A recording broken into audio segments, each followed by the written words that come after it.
Welcome to today's episode of the Arena Sports Show with me, your host, Helge Schütz. We got lots of news in today's show. There's rugby, football, squash and cricket, so let's get started. Well, Namibia's national rugby team will have to refocus quickly after their humiliating 96-0 defeat to France last Thursday. France put in a fantastic display of champagne rugby, scoring 14 tries, while it was also their biggest ever win at the World Cup, beating their previous record of 87-0, which they also achieved against Namibia in 2007.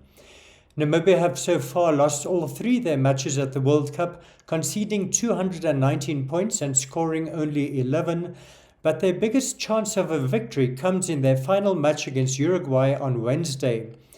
The two teams recently met at the Nations Cup in Uruguay when the hosts won a close encounter 26-18, but with their final match now taking place on neutral ground in Lyon, let's hope that Namibia will sign their World Cup campaign off in style. And good luck to our boys against Uruguay. Moving on to squash, and there was some great action at the Wanderers squash courts over the weekend when the finals of the BDO Namibian Open took place.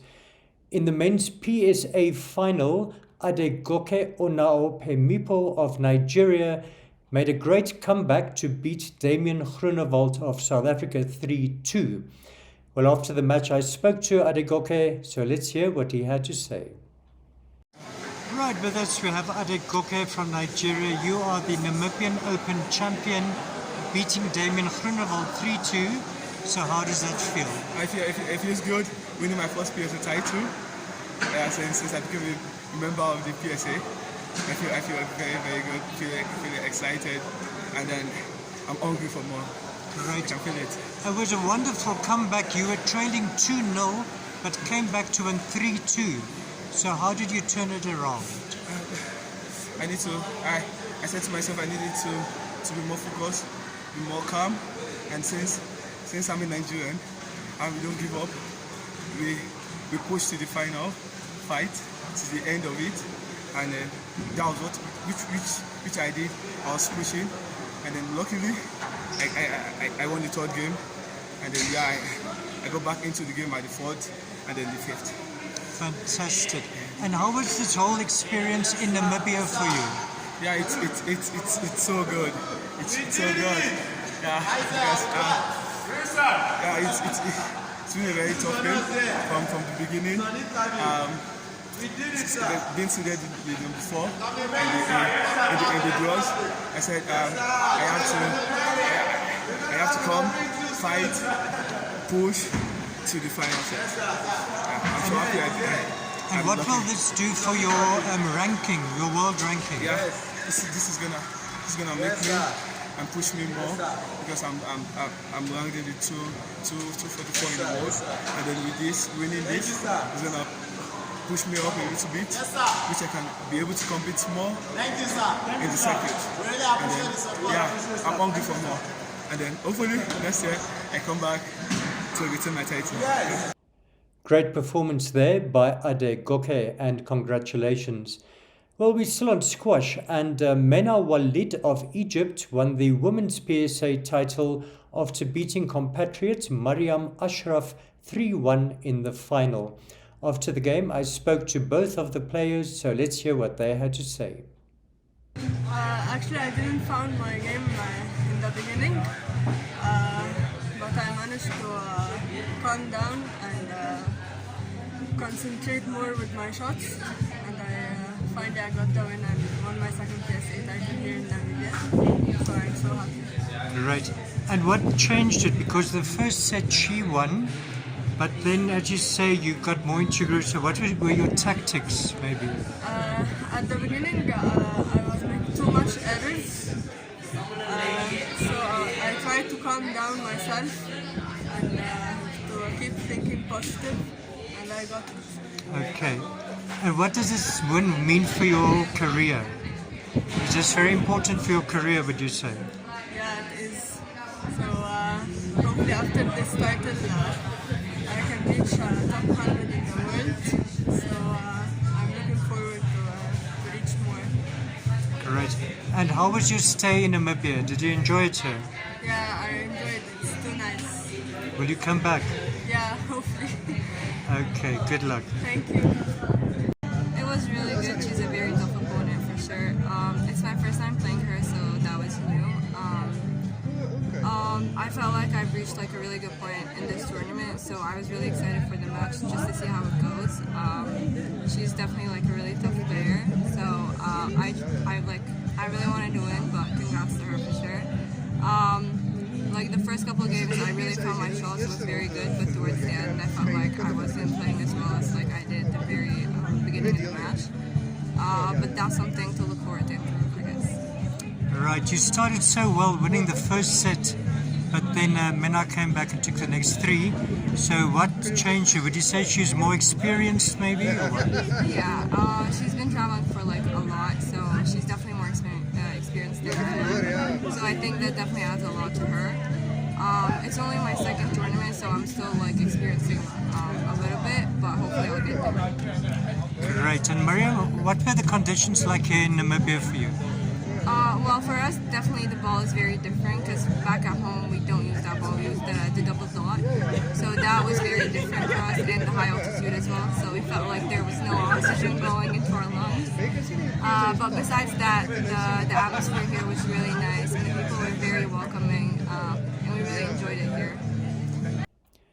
And in some more squash news, Namibia is hosting a Four Nations tournament at Wanderers this week. Namibia will be in action against South Africa and Zambia. Zimbabwe was supposed to take place, but they were a late withdrawal and they've been replaced by a Barbarians team. So if you want to see some amazing action, do yourself a favor, go to Wanderers. Moving on to cricket, and Windhoek Jets won their Richelieu T20 franchise competition after beating Etosha Wildcats in the final by 18 runs on Sunday. After the game, I spoke to Sean Fouchier, who won the Man of the Match award. So let's hear what he had to say. Well, we feel quite good. We had a good start to the tournament, and then we had some bad losses in between, and we came into the final with a good performance all around from the bowling and batting point of view. And you had a great final with both bat and ball. Tell us about that. Yeah, well, our batting lineup was a bit confused with me batting six for opening. Well, batting today was good because that's where I feel comfortable with, and I think we had a good opening partnership with Nico Daven himself, and then just build the innings from there on after the power play. And with the bowling, my plan is quite simple: bowl against the wind, but try and hit hard length and be clear with my plan. Great. Sean, so tell us the way forward now. I understand Zimbabwe is coming soon. Yeah, so we will probably on Monday, tomorrow, we'll hit the nets again, and from there on we work hard. We have 5 T20 internationals against Zimbabwe. It's going to be quite challenging games, and then we have our T20 qualifiers around the corner as well. That's right, T20 qualifiers for the World Cup. So how do you think Namibia can do, and can we qualify again for the World Cup? Yes, definitely. I think we have a good chance of winning that tournament, coming to the top 2 as well. And I think with this whole franchise, there's a nice clarity about who is playing in what certain role, and yeah, so that's a good example for us and going our way forward to the qualifiers. And that was Sean Fouchier, the player of the match in the final.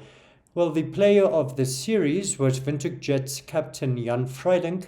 So let's take a look at the final statistics for the top batters, bowlers and overall performers of the series.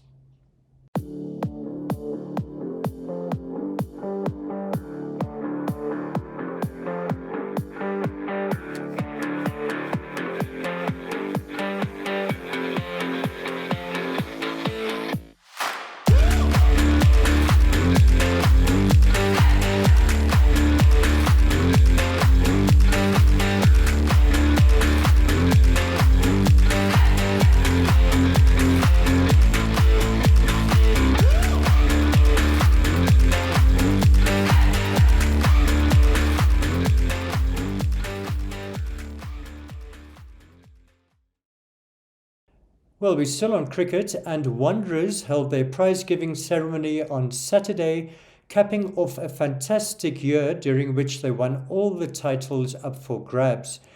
Well, I was there and I spoke to their player of the season, Bernard Scholz, and his brother Nicolas Scholz, who won the Players Player of the Year award. So let's take a look. Yeah, it's a massive honor and privilege for me getting that awards and be named obviously the Player of the Year for Wanderers. I want to thank all the Wanderers staff members and everyone who's been involved, doing such a great job, making it easy for us as players. But yeah, what a massive, just privilege. Great. And Bernard, just tell us a bit about you. Actually played in Canada a while ago, also in the international T20 franchise series. How did it go there? Yeah, very well. Obviously my first international, like a franchise league. Also massive privilege for me, always wanting to do something like that. Hopefully it's the first of many to come. Great, well congratulations. Thank you. And with us we also have got Bernard's brother, Nick. And Nick, you were the Players Player of the Year winner, so how does that feel? Yeah, no, thank you. It was quite a surprise. I mean, we don't know, because that is solely nominated by the players. So yeah, it was quite a surprise for me, but I'm grateful, and I'm glad I could contribute to the club, and the guys, I mean, they appreciate your efforts. I mean, I was in a committee for the last 5 years or so. So and then I mean also first team captain. So yeah, it's good to be recognised for all the efforts you've been putting in. Great. And Wanderers had a fantastic season. You won all the trophies. So how was that for you? Yeah, no, that is awesome. To make a clean sweep, I mean, for every club, that is your ultimate goal and your main focus when you train. And I think a lot of guys don't know the amount of work that goes in behind the scenes. I mean, pre-season, every Tuesday, every Thursday, Saturday mornings, I mean, the warm-ups, and the amount of effort that the coach put in, and all the national guys that's available, that's playing, all the club guys. It's just everybody buying in for the same concept and for the club, for I mean, for the love of the game first, and for your club as well. So you, yeah, I think I want to say thank you for everyone that's buying in to that, and supporting the coach, because that makes the coach's role a lot easier when everybody's buying into what his plan is. So yeah, I know it's a massive privilege, and I'm glad I could have been part of that. Let's move on to football, and Black Africa Citizens and Windhoek United warmed up for the upcoming Southern Stream First Division League with a pre-season tournament on Saturday, along with Second Division club Nust. Well, I spoke to Black Africa's assistant coach Moses Kachiteo, so let's hear what he had to say. Actually, we have a bunch of players, a lot of players. I think we are at the right track. The players are, well, you won't say it's a good player or bad player, but it's a lot of them, they are young players, they don't have experience. But yeah, we are working on a good squad. We want to have a good squad and to be competitive in the first streams. Yeah, so I think we, at the end of the day, we hope that we will select the right players to compete any team in the country, whether it is a top flight team, Stars, or any other big names, since that we know Black Africa is a big brand. So we're all working in that direction and hoping that the next season we will be back to the top flight. Yeah. Right, and as you say, Black Africa, of course, a big brand in Namibian soccer, and you playing many years for them. So how does it feel for you now to, be in the second, in the Southern Stream, and yeah, as you say, you hope to get back? Actually, now to say my feelings now, it's everything is already done, it's done deal, it's over. So we are now back to square one.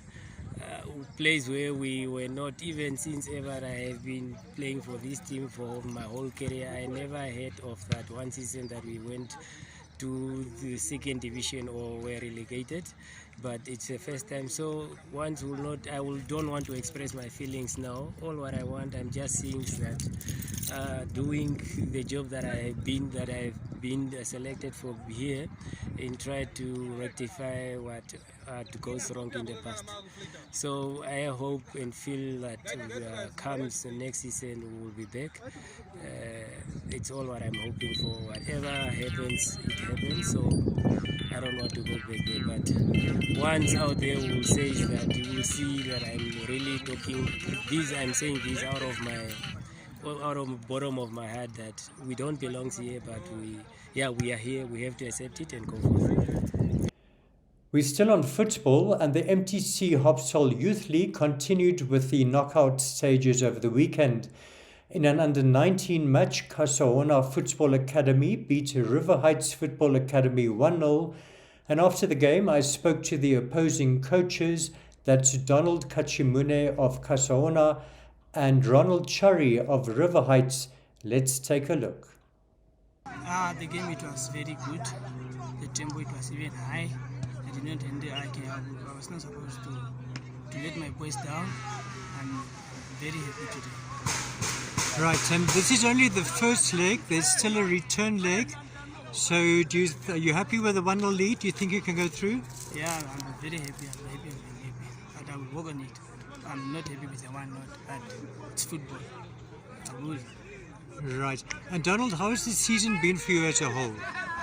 Like now, today, it's my first game to be at under 19. I've been with the grassroots, but it's fine. I can see the tempo is very high. And do you guys think you can go all the way, maybe win the title this year? We are going to win the title. Yeah, our under 19, we are able with them because it's their first time to play also our under 19.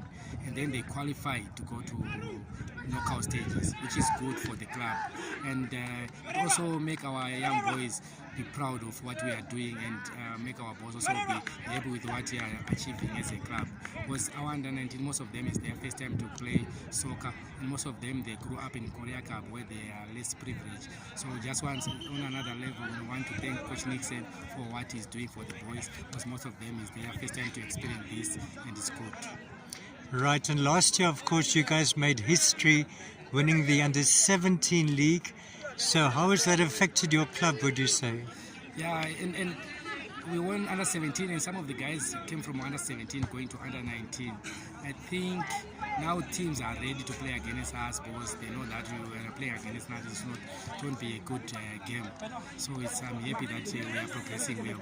Because we started 3 years ago, now this is the 3rd year, so we are still growing as a team. I'm happy with what we are doing. Right, and do you think you can still go far in this under-19 league? Yeah, with the way we perform in the second half, if we start like that, our starting is a bit slow, but if we start well in the next game, I think we'll do better. And in some more football news, Namibia's brave Gladiators gave a great performance on Sunday when they beat Gambia 2-0 in their AFCON qualifier to go through 5-2 on aggregate to the next round, where they will meet Rwanda or Ghana. And the winner of that one will make it through to the finals of the AFCON tournament for women next year. So congratulations and good luck. And that brings us to the end of today's show. As usual though, let's take a look at some of the weekend's action photos. From me, it's goodbye.